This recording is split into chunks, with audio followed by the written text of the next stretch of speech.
Coming up on a jam-packed W show, we unpack the Chloe Molloy injury and how the news was handled.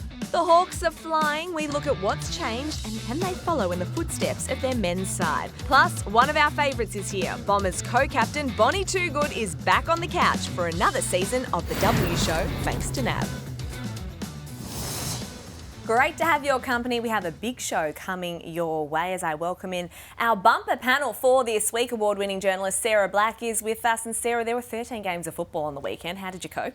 There was a lot to handle, Nat. A lot of headlines, a lot of news, and I'm looking forward to unpacking it all. Men's finals, W, it's all happening, and one of our favourites in Bonnie Toogood is here. It's so good to see you again. It's good to be back. I feel like I'm a little bit of an OG, like we're a bit of the OG. Yeah. Ooh, yes. This is the OG Don't tell the of the others. W show. No. No. Well, we've just said it on camera. So That's just between us. This isn't going out live at all. We'll talk about your friend, the brace, in just a moment. But let's take a look now at what has been making headlines in AFLW this week. And we start with the Hawks because they are flying high is Hawk W. That's what we're going with. But the win over Collingwood came at a massive cost, Sarah, because they had a couple of injuries, not to mention Emily Bates didn't play in this game with a calf issue. Yeah, it all crashed down in the last quarter. The Hawks have done all the damage, up to $1 million. Casey Sheriff's been one of the recruits of the season. Unfortunately, she hasn't been quite ruled out of the season, but she does have a fractured fibula and an ankle syndesmosis issue. So it's going to be a long rehab ahead for her. They're hoping that she'll get back. Anya McDonough hurt her wrist, but is a test for this week, as is Emily Bates, as you mentioned. And the Hawks play Adelaide. We're going to talk a little bit more about them because Gemma is going to join you, Bonnie, in the deep dive. So stay tuned for that. But there's also some bad news when it comes to ACLs. And Bonnie, so unfortunate. Janelle Cuthbertson, the new skipper at Port Adelaide, does her ACL on Friday night at the MCG. It's terrible to watch, and weirdly in a similar situation that I found myself in with someone coming back with the flight of the ball and then that impact on the knee. I wish her a really speedy recovery. I know her Port teammates are going to be right behind her. I got to meet her during the captain's festivities a couple of weeks ago, and she's a wonderful person, and one of my best mates, Kirsty Lambs, lives with her as well, and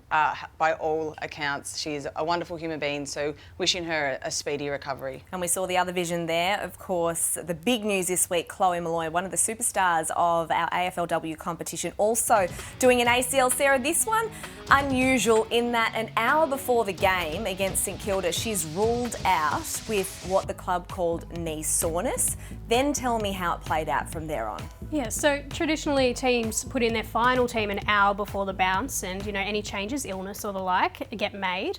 And yeah, it was knee soreness was the issue apparently. Then Kate McCarthy, who we had on the W show a few weeks ago, she tweeted that Chloe had in fact done her ACL. Then confusion reigned. We were told from two different people at the club, two different messages. One, that it was, nope, just knee soreness, and another person saying, actually, no, it is an ACL. So it did get a little bit out of hand there. There didn't appear to be a clear media strategy involved around this news. There was sort of a hope that we could just keep it hush-hush. Okay, before we delve into this topic a little bit more, let's hear from Sydney Swans coach Scott Gowans, as well as Chloe Molloy herself, on the reasoning behind the secrecy. Yeah, we just decided that we would let the players play, and being the leader that she is, it was really important to us to let them focus on the game, and that was driven by Chloe, and she was adamant to be that way, so we were comfortable with that. I guess I just was so glad I didn't get to the playing group who had to go out there. I immediately told the girls that were not playing. I just felt a sense of responsibility that they needed to hear it from my mouth first before they went and read a headline. I said, I'm so sorry, I lied to all of you, I knew my results. But yeah, it was weird, but also it's kind of game day, and I immediately went, all right, what's my role today? So Bonnie, as a leader of a football club, what did you make of the way this whole thing was handled? I really respect Chloe in the way that she's gone about it. ACL injuries are devastating, not just for the person who's got it, but also the teammates. And I've seen that firsthand with other teammates of mine who have gone through an ACL, like Daria I was about to say Daria Barrister because that's the nickname for her. The barrister. The barrister. Sorry, but Daria Bannister in my team. And it's really devastating. It can take an emotional toll on the team. And I respect what she's done. I like that she didn't want to interrupt any of her teammates' preparation leading into the game from an emotional standpoint, from a media and comms. That's not my wheelhouse. So over to you and what you think from that perspective. But as a player and as a leader, I respect the decision she's made, and I'd back her in. Yeah, I think this is, in terms of taking on that media lens, it's almost a line in the sand moment for the competition. This is a maturing competition. I think clubs need to be, not on notice, but they need to be aware that, you know, you can't just bury this stuff and hope that it goes away. Chloe is she's one of the figureheads of the competition. This is a really major news story, and the Swans needed to be better in how they had planned to handle this news. I think there's an integrity issue when it comes down to it as well. I mean, like it or not, there is a lot of money that is spent in terms of sports betting and gambling in this game, and I think it comes down to that integrity and the transparency of injuries as well. And I think the club made a mistake by saying it was knee soreness. I think if they'd just said knee, she's out with a knee, it probably gave them a little bit more wriggle room. But soreness versus an ACL to me is a massive difference. And I think too, when you have a captain, and I totally respect Chloe's desire to want to keep this from her team, to not unsettle them, and you understand the human side. But as soon as the story got out, I just think you had to have a plan B and said, okay, we've now got to come clean. We can't lie to the media. The players, you have to give your phone in, don't you? I was just about to say, we give our phone in 2 hours as soon as we arrive at the venue. So none of the players are going to see. The non-playing players are going to see the headlines in the stands and will want to know from Chloe's mouth, which she said she did.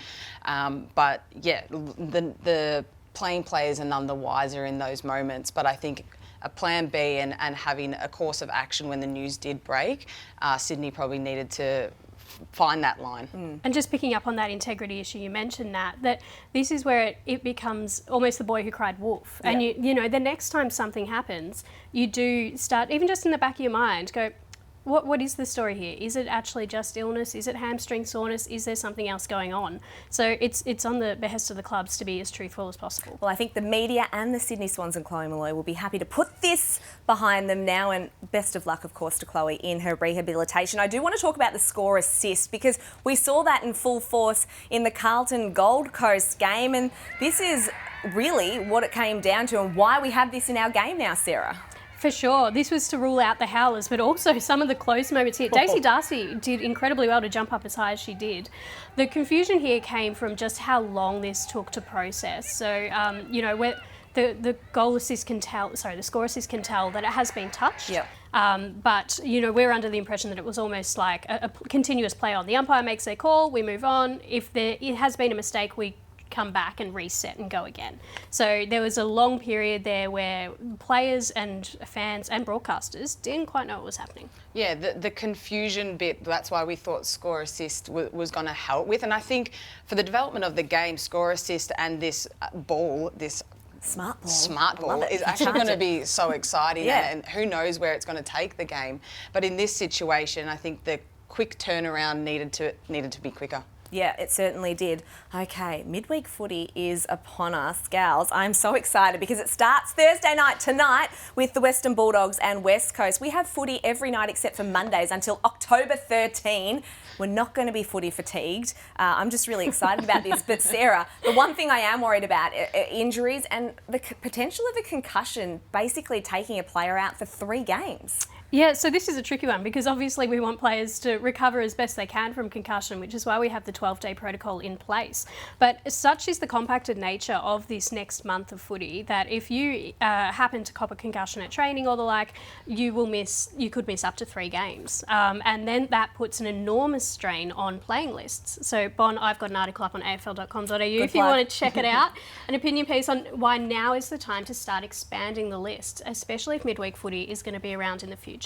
You've seen firsthand how stretched lists can become. Would you like to have a few more teammates on board? I would love to have a few more teammates on board. We see every W season the list being stretched, and you really get to the challenge in the depth of your list happens every year. It happens in the men's game as well. I think having a few more spots, 30 is tight. 30 is tight, and we're already seeing in round 2 teams struggling with the list and the depth of their list. So I think adding a few more teammates and alleviating that stress would be super beneficial in seasons moving forward. But in that compact, condensed fixture, it's going to be really interesting to see how sides manage that.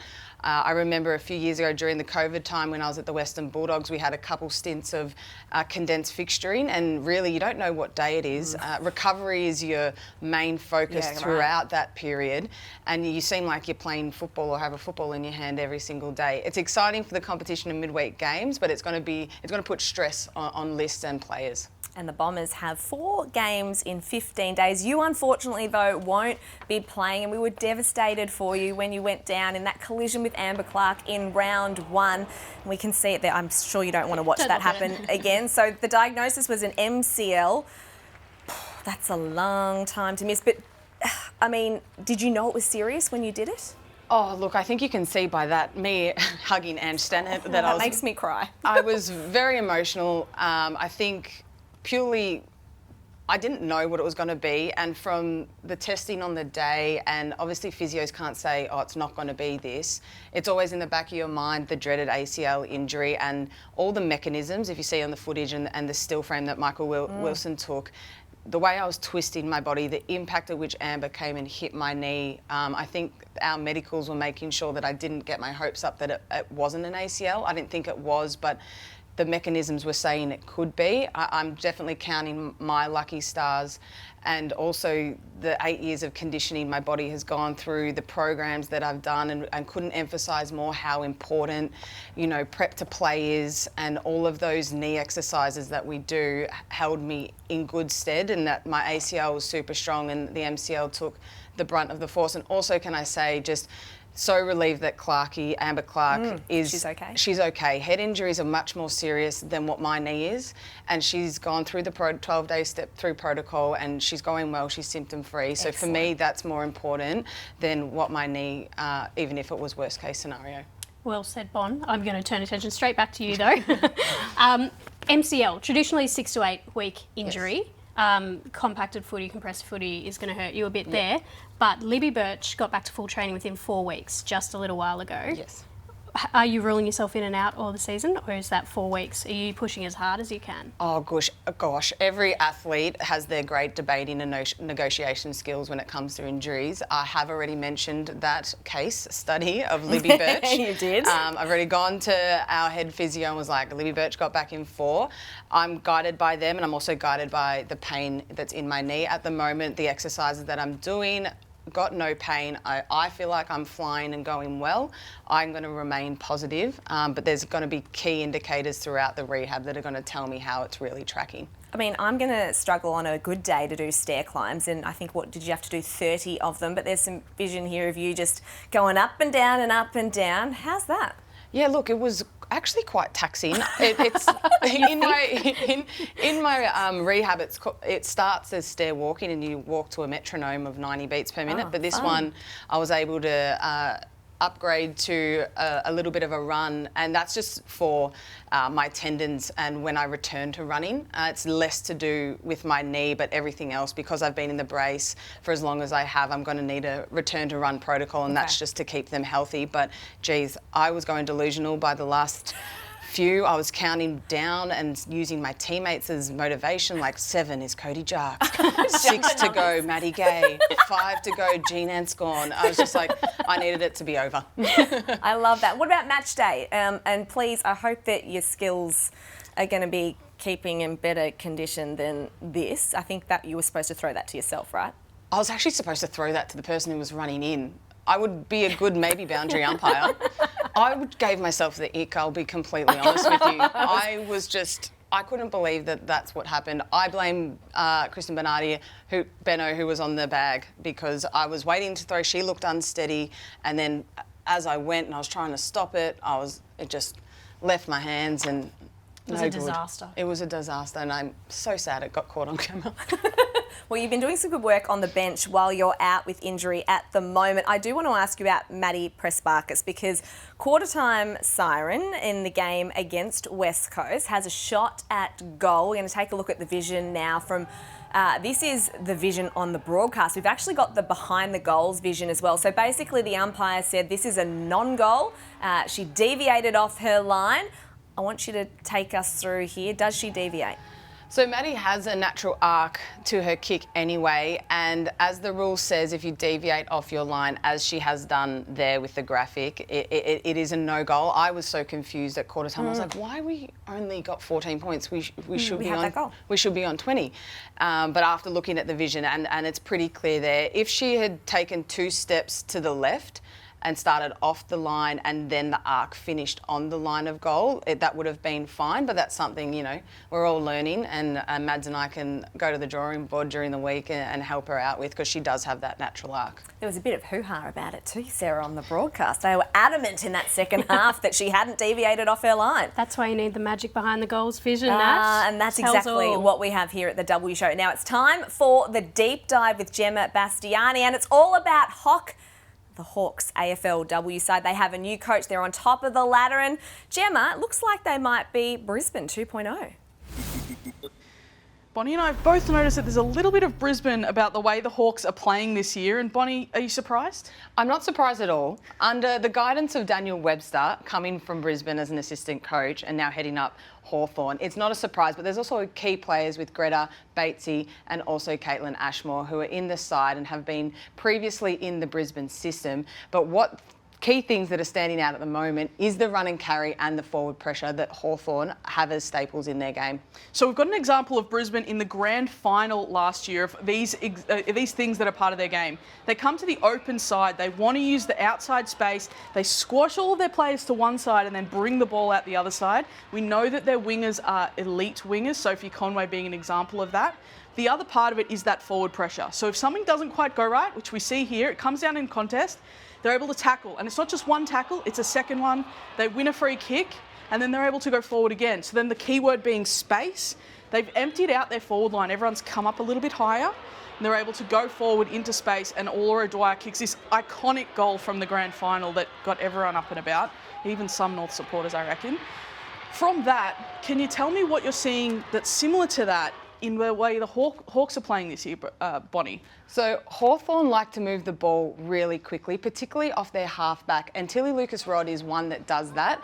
They've got great ability to hit targets, but we didn't quite see it in that picture there. But that just shows that Hawthorn are still growing in their skill execution and getting a grasp of this way of play. But they want the ball in motion, always moving, trying to change angles. And then when there is the ability to execute, Jazz Fleming was amazing on the weekend. They do so and move the ball really quick. And that's becoming a real brand of theirs as they continue to develop.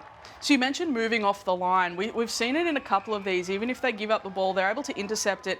And then once they get it, they don't look down the line, which is generally down the wing. They're looking back inside, or if they're already in the corridor, they're then going wider again, because that's when they've created their space. They trust their players in one-on-ones as well, don't they? Well, that's it. When you do move the ball offline and use the different channels, it gets opposition defenders in one-on-one situations, and they don't want to be there. So when you get one-on-ones like this, forwards do their work, they do their craft, and the defenders are unable to get over and support one another, so you're more likely to get those shots on goal. I overheard one of the Collingwood defenders on the weekend saying they're just so hard to defend, and this is exactly why. The speed, the run and carry, and then the forward pressure. So even if they make a mistake inside 50, they're able to fix it up with that pressure and kick goals. So they're a high-scoring team. Are you scared to come up against them? Well, we play them in the Pracky. The only way we will come up against them this season if it's in finals. Could happen. Let's see what happens. Ooh, it could happen. Maybe finals footy for the Hawks. Who knows? Watch this space. Let's take a look at what's happening in week 3 as Bonnie makes her way back over to the couch. And Sarah, the Saints. Oh, that's on Sunday. I want to get to that in just a moment. So excited. I was too excited about that Friday night footy there, but also Coffs Harbour, a game between the Swans and the Tigers. I think that's going to be a tight one as we look at Sunday. Bonnie's Bombers are taking on the Saints 2-0 at the moment. In early days, Sarah, they look to be a big improver. What have you noticed about them? Yeah, the Saints finished 9th last year, and it was all about going to be, how are they going to make that next step and, crack into the top 8 for the very first time. One thing that's been really impressive is their ability and willingness to spread the play around the ground. Their skills are a lot sharper this year. It's been a lot of internal development across the board. Jessie Wardlaw is obviously in fine touch. She features quite heavily in these highlights. Her contested marking has been really important, and the way that she's presenting to the footy, but also the ball's got to get to her. So, you know, they've been doing really well to spread the field, which catches defenders off guard, and it makes them defend a much larger space, which makes life much easier for their forwards. So everything's slowly clicking into place for the Saints. And there's some individuals who have really stepped up. For sure. I wanted to highlight the work of Molly McDonald. She's been great on the wing. She was an inaugural Saint. So she's coming into, I think she's about 22, 23. Yep. She's really coming into her prime. You see those numbers. She's absolutely exploded in her output. And that metres gained, I think, is the one that really stands out for me, because it shows just how much they're moving the footy. So, Bonnie, what do your Bombers need to be mindful of this weekend? You summed it up amazing, Sarah, actually. All right, see you later. Come into our opera review, actually. No, it's got to be really crucial for us to shut down their easy outlets. They get a lot of metres gained off their half-back. So as a forward line, if we're able to shut that down, that's going to be really crucial, as well as making sure that our defenders can support each other. Jessie Wardlaw is in phenomenal form at the moment, which isn't surprising with the work that she's done in off-season, but also second year in a new club, in a new system. So she's going to reap the rewards of that. So if we can slow their ball movement down to allow our defenders to set up and make sure they can support one another. I don't want to get in too much of the nitty-gritty, because obviously don't want to give Saints fair enough too much of the game plan. But respect. Nick Del Santo. Nick Del Santo, you don't use that against me. But no, it's going to be really crucial. They are flying, so we've got to be really deliberate in what we put forward. Can't wait to watch that game. The other game I'm looking forward to, I'm not sure I'm looking forward to going down to Casey, because it always blows a gale down there, but the match of the round is Melbourne up against North Melbourne. And Sarah, interesting one, because the Roos, well, they played out that draw with the Cats at the weekend, and it was a missed opportunity for them. It seriously was. The Roos led for the vast majority of the game. They just could not cope with the weather conditions at Arden Street. The rain came in at halftime. It was a gusty wind as well, which is what they're going to get at Casey. The Roos have got to be better adapting to weather conditions and not wanting to play the perfect game of football all the time, which is what they got against Brisbane. They look amazing when they do it, but football's about flexibility and the willingness to be imperfect. And it'll be tricky conditions down at Casey, as we know. Now, the million-dollar question, stopping Kate Hoare, because she's an absolute star. We saw that in week one. Brie Conan, though, kept her to 10 touches and a very, very late goal. I reckon she'd be really frustrated with letting that one through. But what do you need to do if you're North Melbourne, and who might be able to go to her? That's a really great question. I think someone that can run with her. She gets up and down the ground. She finds herself in all sorts of spots, even off half-back, coming through the middle and in the forward line. So Brie Conan was able to stay in her back pocket and run with her, but then also the physicality of Brie. Being able to manoeuvre her in one-on-one situations, I think Brie had the upper hand in that moment. So who could go to her? That's a really great question. Do you have someone in mind? Maybe a Sarah Wright. I think the addition of Libby Birch will free up someone like Sarah to push a little bit further afield. So they've got a few more levers to play with this year, North. I love it. Time now for NAB Star Power. And we cannot go past Ali Anderson. She's an absolute star of the game. A two-time premiership player, of course, winning a league best and fairest as well. But 43 disposals, if you don't mind, breaking the AFLW disposal record, which was previously held by Ash Riddell from North Melbourne. 599 metres gained as well, if you don't mind. She's played 81 games of football, equal most with Ebony Marinoff, and she is an absolute gun, which is why Ali Anderson is our NAB Star Power for this week. Now, Bonnie, it's time for the hot seat. Are you ready for it? I've heard about this hot seat. I'm ready. Okay, you got 60 seconds. Let's go. All right. Who wins the BNF this year? Oh, great question. Jazzy Garner. Who would you rather have dinner with, Taylor Swift or Travis Kelce? Oh, Taylor Swift. If you could poach one player from another team, who are you taking? I just mentioned it, Jessie Wardlaw. Is it acceptable to put your dog's waste in someone else's bin? That sounds like a yes Probably to me. not, Oh, but- no. But you'd do it, wouldn't you? Yeah. Yep. What do you hate to spend your money on? Oh, well, my issue is I spend my money. Clothes. Probably like parking tickets. Oh, okay. How old were you when you got your driver's licence, and did you get it on the first go? I was 18 on my birthday. And yeah, I got it one go. Ah, well done. Yeah. When was the last time you Googled yourself? Oh. Oh, I don't know. Not recently. Oh, okay, interesting. Like, I'll have done it before. Yeah, like, of I'm not going course, to sit here of and course, say I everyone haven't. has. Yeah. Which teammate loves a freebie? Daria Barrister.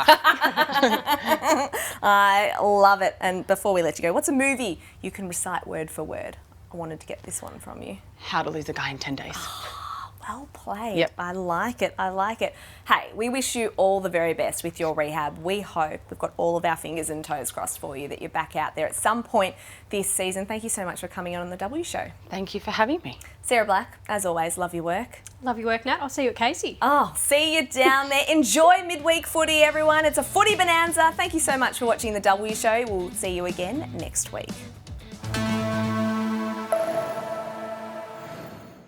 Want to get all the latest footy news in one hit? From injuries to breaking news, the latest from the coaches, the Footy Feed team has you covered. Watch it now on afl.com.au and the AFL Live app, or wherever you get your podcasts.